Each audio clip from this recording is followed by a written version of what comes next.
Hey everybody, Epighetti here. It is another episode of Real Talk Tuesday, and I am super excited, man. I'm going to mention this before we get started.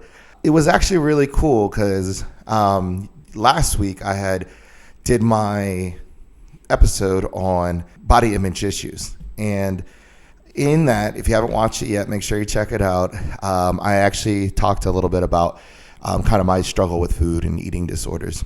After that, I think like the next day, I got a message from someone I knew from a long time ago, actually. They hit me up on Facebook and let me know how much it meant to them. They had been dealing with struggles too for actually quite a few years and just now getting into that recovery portion and doing much better. So they wanted to thank me for talking about it and kind of putting it out there for other people to know about. And that meant a lot. That really meant a lot because this is kind of the point of this whole series. It was obviously to talk about some things I deal with, but also just to allow other people who might be dealing with similar things to know they're not alone and that, you know, these are issues that many people deal with. And so it was really great to see because I really want to build a community so people can just really be open and kind of talk about things, to be able to, you know, get through these things, not just on their own, but with others too. So shout out to that person. She knows who she is. I appreciate that. And that really, really meant a lot to me. So keep on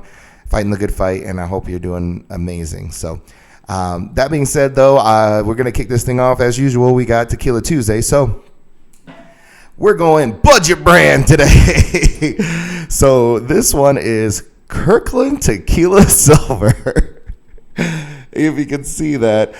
So this one is actually, I think one of my friends got it from Costco for me. It's definitely a budget brand, but hey, it's a lot for what you get. So let's pop this bad boy open. All right. Woo. Actually, that's not too bad. That's not too bad. Hit you in the, you know what? I'm going to put a little, I didn't have any lime juice with me, so I got a little margarita mix. Just a little bit to get that bite.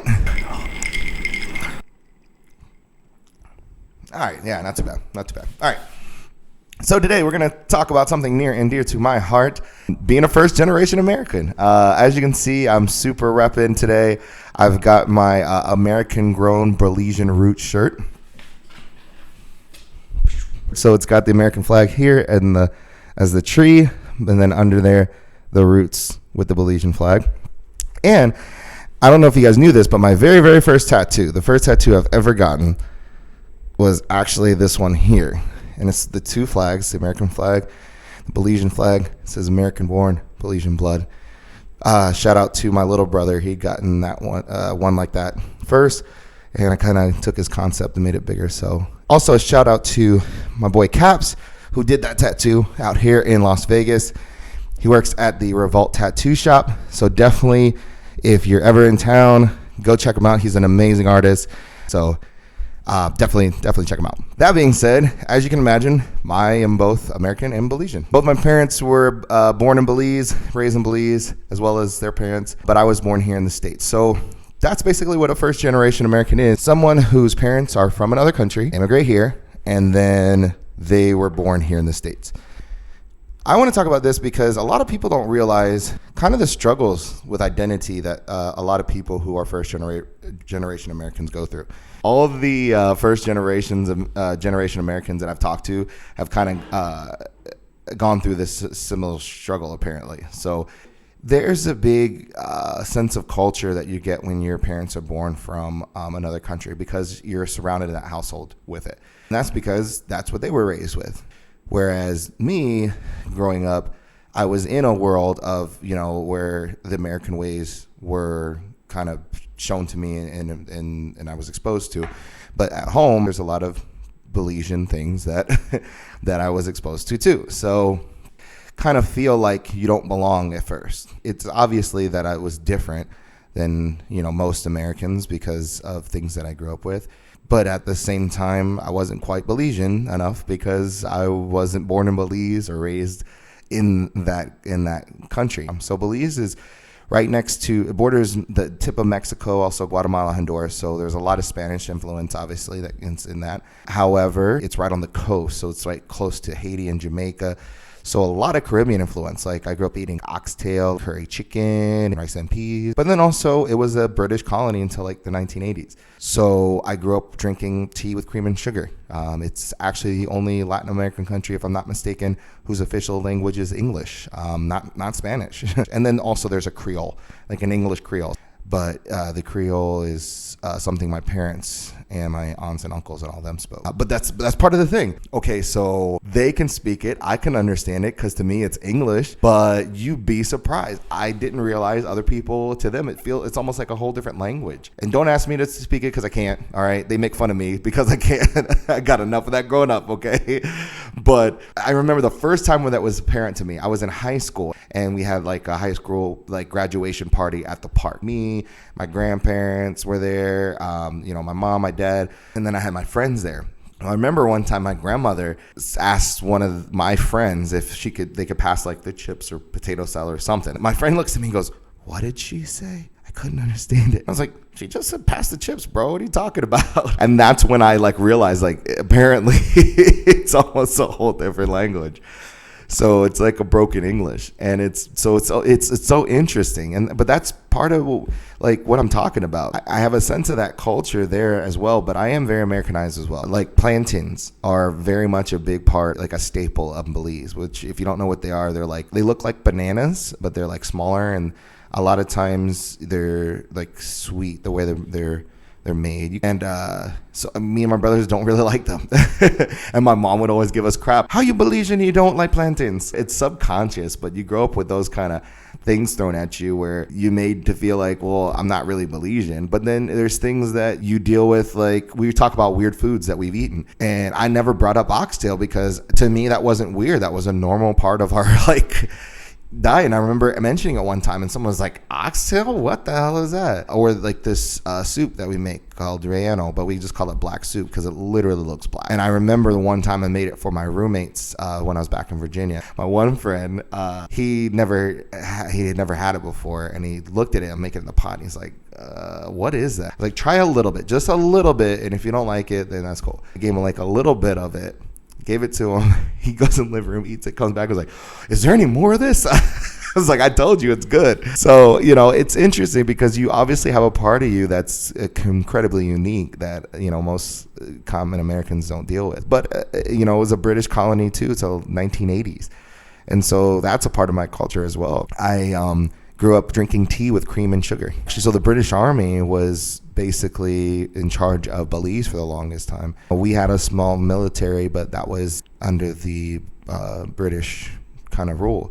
Matter of fact, it's super interesting. Little random epic fact. My grandfather on my mom's side, Gilroy Lewis, rest in peace, brother, love you. He was, I think, a major general in the military. So he's really high up there, really well known, very well respected. But he was the ambassador for the Duke and the Duchess of England.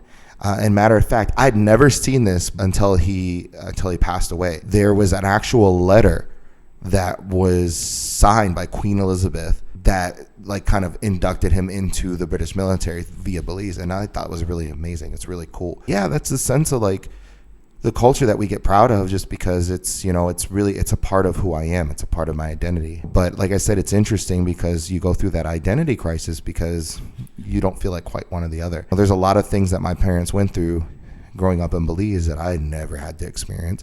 Belize is one of those countries where there's the very poor, there's the wealthy, and then there's not much of a middle class, a little bit, but not much.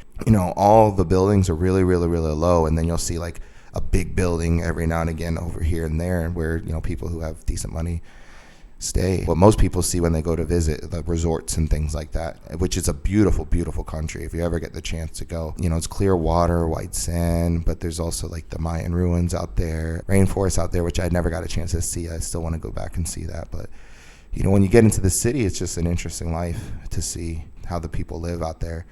And my mom growing up, lived in this little house. They didn't really have much air conditioning, even though it's, hot out there and humid. So, you're outside a lot just to get the breeze and the air.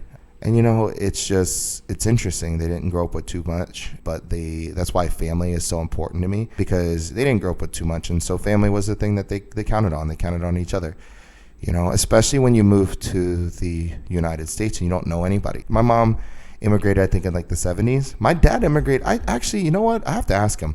I don't know when he came to the States, because my mom and my dad met in the States. Like, that's when they got together. They were already both here. But my mom, long story short, the hospitals weren't that great down in Belize, and she had a slight thyroid problem. My other aunt had a really bad thyroid problem, so they decided to immigrate up to the States, became nationalized citizens.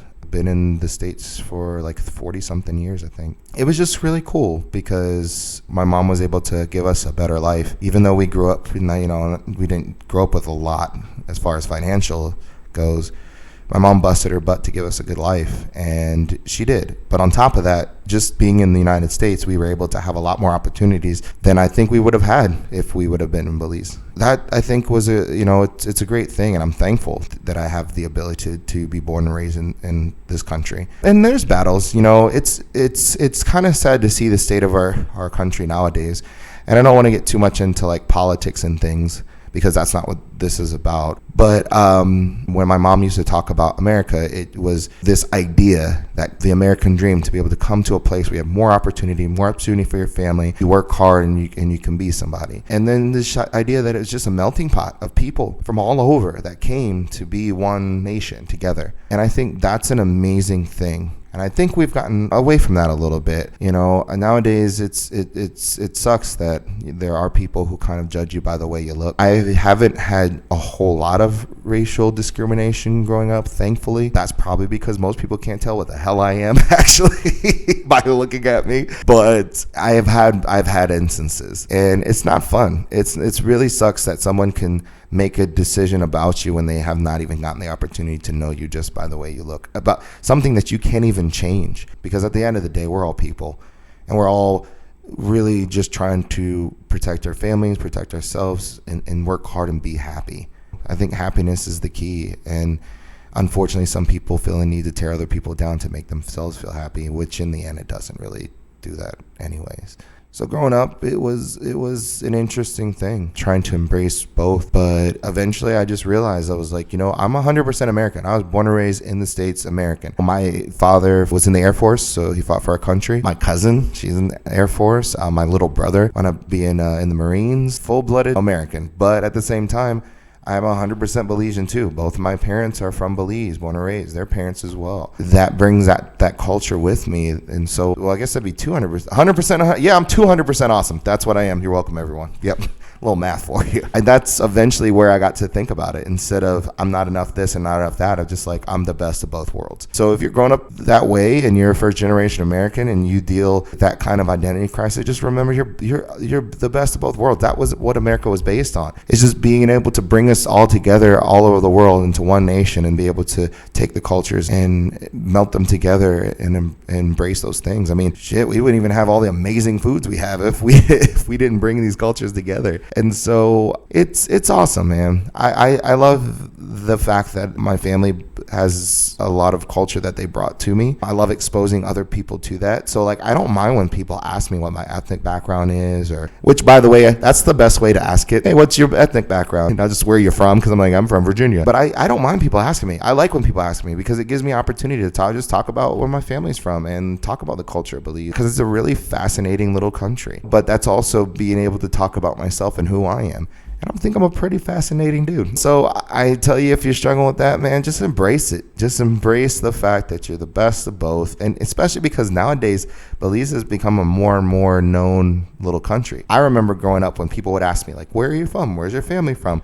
And I'm like, Belize. And they're like, where is that? It's next to Honduras. And that they call it Mala. And that, like, I had a whole spiel. But then as I got to, like, I think, like, college, people would ask me, like, where are your family from? Oh, Belize. And they're like, oh, I know what that's at, because I would immediately start to go on my spiel. But they're like, oh, no. My cousin went there on a cruise last week. Or, oh yeah, I went out there, went scuba diving 2 years ago. It's really cool to see that culture start to kind of come to a forefront and more people know about it. But, I love my country, both the U.S. and Belize. I always love learning about people and their culture. So if you're a first generation American, drop some comments. Let me know where you guys are from, where your family's from. And, if you had experiences like that growing up where you've kind of had that identity crisis, let me know what that's about too. But yeah, man, let's just embrace each other because life's short, man. So embrace each other.